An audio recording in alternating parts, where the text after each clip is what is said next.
अस्सलाम वालेकुम स्टूडेंट्स, कैसे हैं हम सब लोग। Welcome to the base academy. बच्चों, हमने फर्स्ट ईयर फिज़िक्स का बहुत ही इंपॉर्टेंट चैप्टर नंबर 5 स्टार्ट किया हुआ है और इसका हमारे 2 लेक्चर पहले हो चुके हैं, एंगुलर डिस्प्लेसमेंट पे और एंगुलर वेलोसिटी पे। आज हमारा थर्ड लेक्चर जो है वो है एंगुलर एक्सेलरेशन पे। तो बच्चों, एंगुलर एक्सेलरेशन क्या है? जिस तरह लीनियर एक्सेलरेशन होता है, rate of change of velocity, यानी कि आप यूँ भी कह सकते हैं कि how quickly the velocity is changing.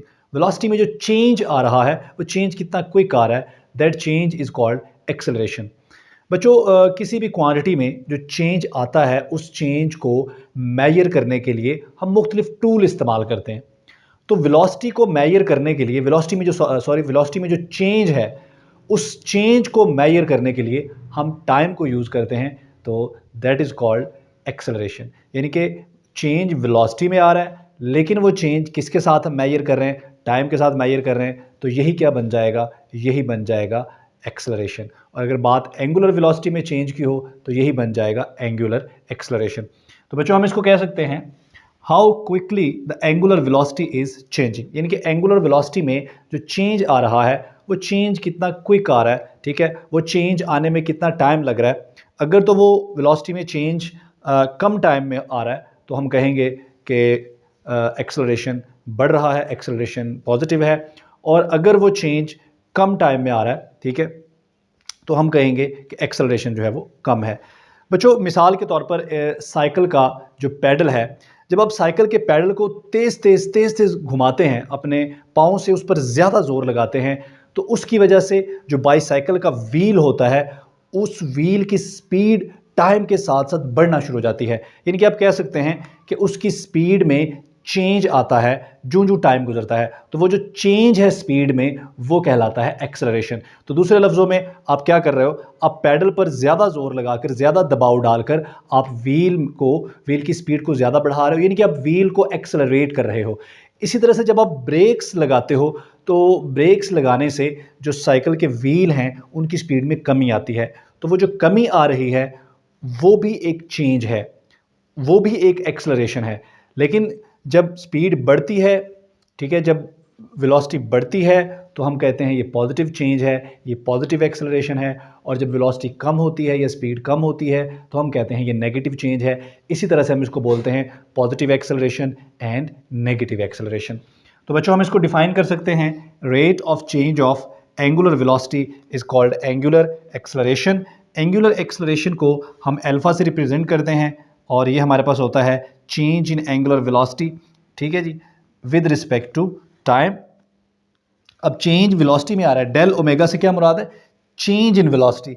लेकिन ये चेंज हम मेजर किसके साथ कर रहे हैं? टाइम के साथ। इस चेंज की पैमाइश किसके साथ कर रहे हैं? टाइम के साथ। तो यही क्या बन गया? यही चीज़ बन गई एंगुलर एक्सेलरेशन। तो बच्चों, चेंज इन वेलोसिटी को हम लिख सकते हैं final velocity minus initial velocity over time. अगर हम इसके यूनिट की बात करें तो हमें पता है कि वेलोसिटी का यूनिट क्या है? रेडियन पर सेकंड, और टाइम का यूनिट क्या है? सेकंड। तो बच्चों, ये बन जाएगा रेडियन पर सेकंड स्क्वायर। इसके अलावा और भी यूनिट हो सकते हैं, ये इसका एसआई यूनिट है। इसके अलावा डिग्री, या हम इसको लिख लेते हैं, इसके अलावा हमारे पास ये हो सकता है डिग्री पर सेकंड स्क्वायर, या इसके अलावा हमारे पास ये रेवोल्यूशन पर सेकंड स्क्वायर भी हो सकता है, या रेवोल्यूशन पर मिनट स्क्वायर भी हो सकता है। तो जो भी यूनिट आएगा आपने उसको पहले चेंज करना होगा एसआई यूनिट्स में। और जो सबसे पहला लेक्चर था उसमें हमने ये देखा था कि डिग्री को हमने अगर रेडियन में लाना हो तो कैसे लाएंगे, रेवोल्यूशन को रेडियन में लाना हो तो हम किस तरह से लाएंगे। और जब यहाँ पर हमने एक एग्जांपल लिया है, हमारे पास एक रिजिड बॉडी है और जिस तरह पिछले लेक्चर्स में हमने किया, हम पूरा रिजिड बॉडी नहीं बनाते। एक रिजिड बॉडी है, आप इसको समझ लें, इस पेन को, ये रिजिड बॉडी है और ये रिजिड बॉडी इस तरह से रोटेट कर रहा है। तो हम यहाँ पर क्या कर रहे हैं? हम पूरा रिजिड बॉडी नहीं बना रहे। मसलन ये मेरे पास एक रिजिड बॉडी है, इस रिजिड बॉडी को रिप्रेजेंट करने के लिए मैं एक लाइन यूज़ कर रहा हूँ। तो ये जो लाइन है ये इस रिजिड बॉडी की रिप्रेजेंटेटिव लाइन है, यानी कि पूरी रिजिड बॉडी को इस लाइन से रिप्रेजेंट किया जा सकता है और ऐसा ही मैं कर रहा हूँ। तो यहाँ पर इस प्लेन के अंदर, एक्स वाई प्लेन के अंदर, ये जो ओ पी लाइन है, ये लाइन बेसिकली इस रिजिड बॉडी को रिप्रेजेंट कर रही है। इस पूरी रिजिड बॉडी को मैंने नहीं बनाया, आसानी के लिए सिर्फ इस लाइन को यहाँ पर ड्रॉ कर लिया है। बच्चों, अब इस पॉइंट पर ये जो लाइन ओपी है, यहाँ पर at any instant of time, ठीक है, इसको आप t1 कह लें। तो इस इंस्टेंट ऑफ टाइम पे यहाँ पर इसकी जो वेलोसिटी है फ़र्ज़ कर लें कि वो वेलोसिटी है ओमेगा आई। आप इस रिजिड बॉडी के ऊपर एक फोर्स अप्लाई करते हो जिसकी वजह से इसमें टॉर्क प्रोड्यूस होता है और उस टॉर्क की वजह से इसकी वेलोसिटी ओमेगा आई से चेंज होकर हो जाती है इस पॉइंट पर ओमेगा एफ। यहाँ इस पॉइंट पर ये लाइन OP1 बन गई।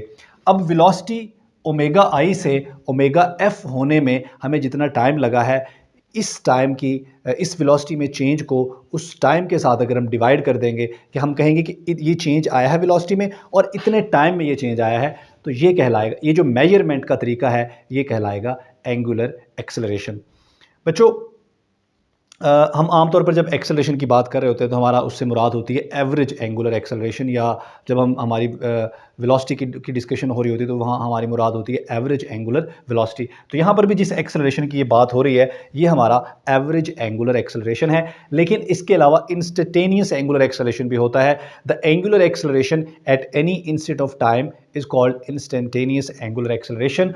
और उसके लिए हम यहाँ पर लिमिट लगाते हैं। ये लिमिट किसके ऊपर लगाते हैं? टाइम के ऊपर, क्योंकि इंस्टेंटेनियस टाइम या इंस्टेंट ऑफ टाइम इतना स्मॉल टाइम होता है, इतना शॉर्ट इंटरवल ऑफ टाइम होता है कि हमें वो टाइम इंटरवल ज़ीरो को अप्रोच कर, ज़ीरो होता नहीं लेकिन ज़ीरो के करीब करीब होता है, ज़ीरो को अप्रोच करता है, इसलिए हम टाइम के ऊपर क्या लगाते हैं? लिमिट लगाते हैं।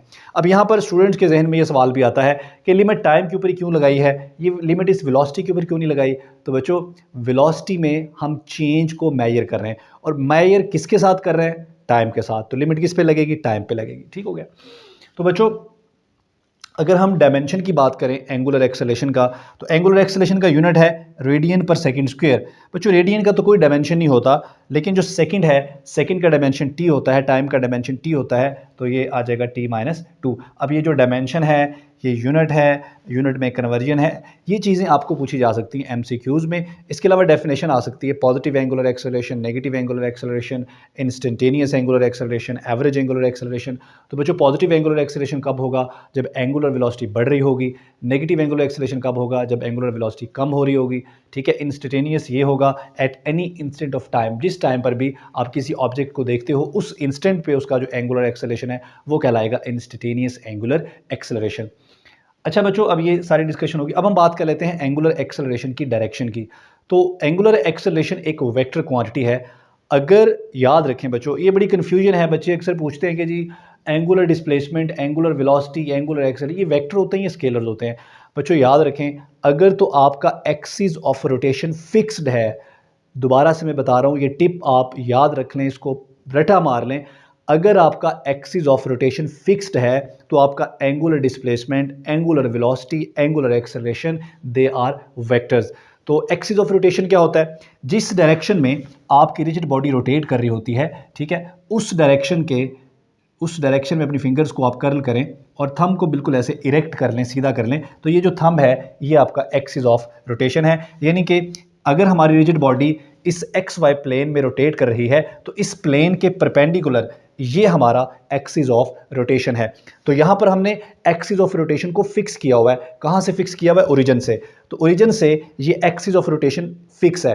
अगर एक्सिस ऑफ रोटेशन फिक्स है तो एंगुलर एक्सेलरेशन, एंगुलर वेलोसिटी और angular displacement, they must be vectors. इनको वेक्टर होना चाहिए और ये वेक्टर्स ही होते हैं। चलें यहाँ पर भी फिर हम वेक्टर का साइन लगा देते हैं, ठीक है, ताकि कन्फ्यूजन क्रिएट ना हो।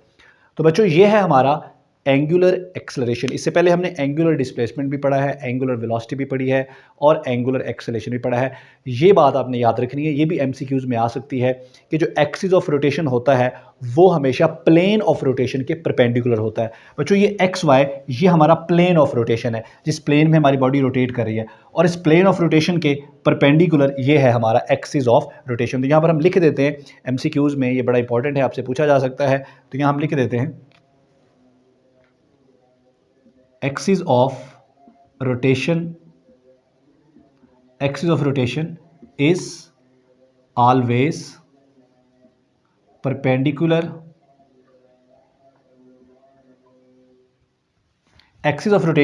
perpendicular to plane of rotation। तो ये चीज़ बच्चों आपसे MCQs में पूछी जा सकती है। इसके साथ ही हमारा लेक्चर कंप्लीट हो गया। अगर कोई क्वेश्चन है तो कमेंट करके ज़रूर पूछिए। Thank you.